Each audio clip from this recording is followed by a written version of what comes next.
details about an American Airlines flight out of Hawaii that the FAA says narrowly avoided disaster.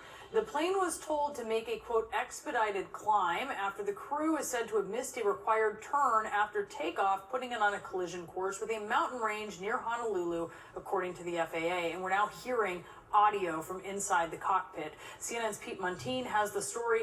Pete, walk us through what happened and what we're hearing from the airline and the FAA. Well, the good news here is that I don't think this pilot, crew, and the passengers DEI? were in any really grave danger here. DEI? A near miss nonetheless, and now the FAA is investigating. This happened late on Wednesday, actually early Wednesday morning after midnight, in the dark, not long after American Airlines Flight 298 just took off from Honolulu International Airport bound for Los Angeles. The flight took off on Honolulu's runway 8 left. It was headed toward the east, where there is a pretty decently sized mountain range there at about 3,000 feet is where the peaks top out at. This flight was at 2,500 feet, so 500 feet below the mountain range, when the air traffic controller came on over the radio and told this flight to turn right to the southeast quickly and also begin to climb faster. I want you to listen now to the air traffic control audio from liveatc.net.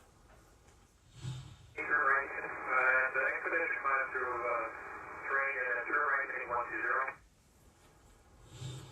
The FAA says the pilots of this flight were told to make that instruction, and the air traffic controller really saved the day here. I want you to see the statement here from the Federal Aviation Administration, in which it says an air traffic controller instructed the crew to perform an expedited climb after the crew did not make an assigned turn when departing from Honolulu International Airport. The controller's DEI. actions ensured the aircraft remained safely above the terrain. A little bit different.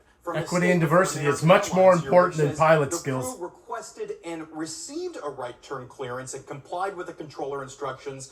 There was no enhanced ground proximity warning system alert. That's called EGPWS or GPWS alert. And there were no issues with terrain clearance. So a bit of a back and forth. American Airlines word versus DEI. The FAA's word. The big thing here is that this could have ended up in one of these incidents known as CFIT, controlled flight into terrain. It is a top cause of incidents. That's why that system the American Airlines invoked in its statement was invented in the first place.